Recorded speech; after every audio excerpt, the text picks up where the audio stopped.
जय जय शङ्कर हर हर शङ्कर जय जय शङ्कर हर हर शङ्कर जय जय शङ्कर हर हर शङ्कर जय जय शङ्कर.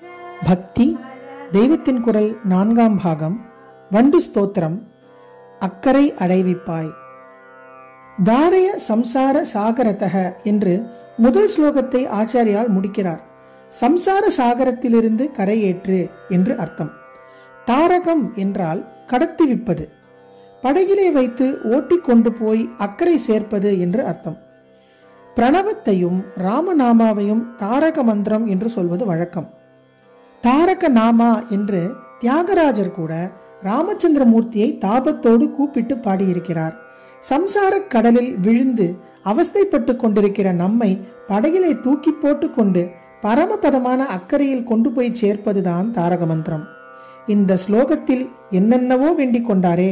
அவிநயம் போக வேண்டும், மனஸ் அடங்க வேண்டும், இந்திரியங்களின் காணல் நீர் வேட்கை முடிய வேண்டும், சமஸ்த ஜீவராசிகளிடம் தயை பெருக வேண்டும் என்றெல்லாம் வேண்டிக் கொண்டாரே. அத்தனைக்கும் முடிந்த முடிவு என்ன என்றால், சம்சாரம் என்ற இந்த ஜனன மரண சக்கரத்திலிருந்து தப்பி மோட்சஸ்தானம் என்ற நித்திய சுகமான விடுதலை நிலையில் சேர வேண்டும் என்பதுதான். இப்போது நாம் இந்த சம்சாரத்தில் சிக்கிக்கொண்டு அவதிப்படுவது நன்றாக தெரிகிறது. இதிலிருந்து மீள வேண்டும். மீட்கிறவன் பகவான் தான். அவனிடம், அப்பா, இந்த பவக்கடலில் இருந்து அக்கறைக்கு கடத்துவி, தாரய சம்சார சாகரதக என்று பிரார்த்தனை பண்ண வேண்டும். அவன் இந்த சம்சார கடலிலிருந்து நம்மை மீட்பானானால் அப்புறம் நாம் இப்போது இந்த லோகத்தில் படுகிற துக்கம் கஷ்டம் இராது. அந்த மட்டில் இப்போதைக்கு போதும். உங்களுக்கு நான் அத்வைத முக்தி, துவைத முக்தி, விசிஷ்டாத்வைத முக்தி என்ற பேதங்களை எல்லாம் இங்கே சொல்ல போவதில்லை. எந்த சித்தாந்தத்தை சேர்ந்தவர்களானாலும் பகவத் பாதாள் இந்த ஸ்லோகத்தில் சொல்லியிருக்கிற மாதிரி பகவானிடம் பிரார்த்தனை பண்ணுவோம். பிரார்த்தனைக்கு பலனை தர வேண்டியது பலதாதாவாக இருக்கப்பட்ட பகவான் எந்த தினசில் நமக்கு இந்த சம்சாரத்திலிருந்து மீட்சி தர நினைக்கிறானோ அப்படி தருவான். இங்கே தாரய சம்சார சாகரதக என்று சொன்ன மாதிரியே இதைவிட கூட மனசை உருக்கும்படியாக பஜகோவிந்தத்திலும் ஆச்சாரியால் இஹ சம்சாரே பகுதுஸ்தாரே கிருபயா பாரே பாஹி முராரே என்று முறையிட்டிருக்கிறார். தாரம் கடப்பது, துஸ்தாரம் கடக்க முடியாதது, பகுதுஸ்தாரம் இந்த சம்சாரம் அடியோடு கடக்க முடியாததுதான். அதாவது நாம எத்தனை முயற்சி பண்ணினாலும் முடியாது. ஆனால் பகவானின் கிருபை பொங்கி வந்துவிட்டால் இந்த சம்சாரம் என்ன பண்ணும்? அவனுடைய அருளால் எதைத்தான் செய்ய முடியாது? அப்படிப்பட்ட உன் கிருபையால் என்னை அக்கறை சேரப்பா முராரியே என்று பிரார்த்திக்கிறார். பாரம் என்றால் கரை. இங்கே சம்சார கடலின் அக்கறையில் சேர்க்கச் சொல்வதாக அர்த்தம். புத்தியிலும் ஞானத்திலும் வாக் சக்தியிலும் மேரு மாதிரியான நம் ஆச்சாரியால் பரம பவ்யமாக அடங்கி நின்று நம்மால் ஆவது எதுவும் இல்லை, ஈஸ்வர கிருபைதான், தயைதான் எதையும் செய்யும் என்கிற வினயத்தோடு கூட கிருபையா தயையா என்று சொல்கிற இடங்கள் சௌந்தர்ய லஹரியிலும் உண்டு. தகுதி பார்க்காமல் என்னையும் உன் கடாட்ச தாரையால் கிருபையோடு கூட ஸ்நானம் பண்ணுவிப்பாய் அம்மா என்கிற இடத்தில் ஸ்னபய கிருபையா மாம் அபிஷிவே என்கிறார். மறுபடியும் அம்மா என் தலையிலும் கூட உன் பாதங்களை தயையோடு வைப்பாய் என்கிற போது சிரசி தயையா தேஹி சரணௌ என்கிறார். ஷத்பதி ஸ்தோத்திரத்தில் கிருபையா என்று போடாவிட்டாலும் இந்த ஸ்துதி பூராவும் பகவானின் கிருபையையும் மற்ற அனந்த கல்யாண குணங்களையும் பரம மங்கள ஸ்வரூபத்தையும் நினைத்து கொண்டேதான் செய்திருக்கிறார். நமக்கே அவனிடமிருந்துதான் பூத தயை வேண்டுகிறோம் என்றால் அவன் தயாளுவாக கிருபாளுவாகத்தானே இருக்க வேண்டும். இனிய எளிய ஸ்லோகம். அடுத்த ஸ்லோகத்தில் பகவானின் பாதத்தை வர்ணிக்கிறார் நம் பகவத் பாதாள். ஷட்பதியின் அடுத்த பதம் பகவத் பாதம். திவ்ய துணி மகரந்தே பரிமள பரிபோக சச்சிதானந்தே ஸ்ரீபதி பதாரவிந்தே பவபய நேதச்சிதே வந்தே. திருப்பி திருப்பி சொல்லிக்கொண்டே இருக்கலாம் போல் மதுரமான அக்ஷரங்களோடு லலிதமான பதச்சேர்க்கையோடு இருக்கிறது ஸ்லோகம். பகவானின் பாத தாமரையை வர்ணிக்கிற ஸ்லோகத்தில் வார்த்தைகளும் புஷ்பம் போல் மிருதுவாக அமைந்திருக்கின்றன.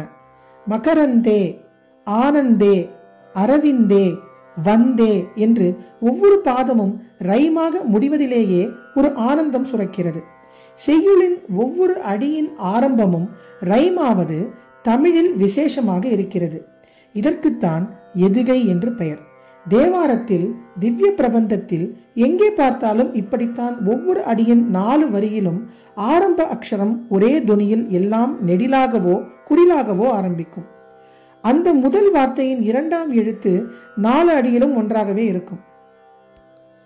காதலாகி கசிந்து கண்ணீர் மல்கி ஓதுவார் தமை நன்னெறி குய்ப்பது வேதம் 4னும் மெய்ப்பொருளாவது நாதன் நாமம் நமச்சிவாயவே என்கிற போது முதலெழுத்து எல்லாம் கா, ஓ, வே, நா என்கிற 4ம் நெடிலாக இருக்கின்றன.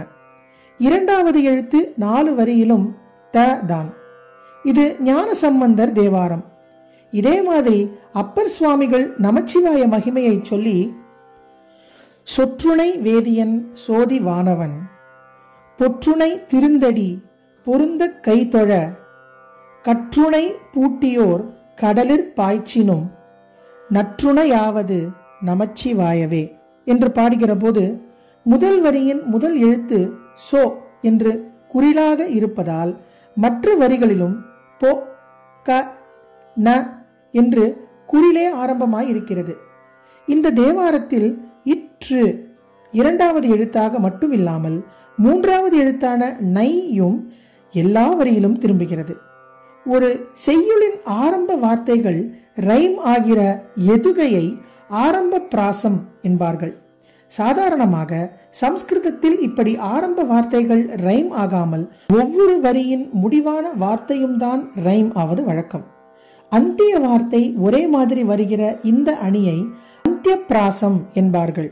உதாரணமாக, இந்த மடத்து பூஜை முடிவில் ஒவ்வொரு வேளையும் சொல்கிற சமர விஜய கோட்டி சாதகானந்த தாட்டி மிருதுகுண கணபேடி முக்கிய காதம்ப வாட்டி முனிநுத பரிபாட்டி மோகிதா ஜாண்ட கோட்டி பரமசிவ வதூட்டி பாதுமாம் காமகோட்டி என்கிற ஸ்லோகத்தில் பளிச்சென்று தெரிகிற மாதிரி ஒவ்வொரு அடியின் முடிவும் ரைம் ஆகிற அந்திய பிராசம் வருகிறது.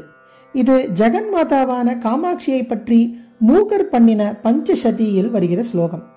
தத்துவ ரீதியிலும் அனுபவ ரீதியிலும் கவித்துவ ரீதியிலும் உயர்ந்ததான ஸ்துதிகளில் இம்மாதிரி சொல்லணிகளும் சேர்ந்து அவற்றின் அழகையும் சிறப்பையும் உயர்த்துவதுண்டு.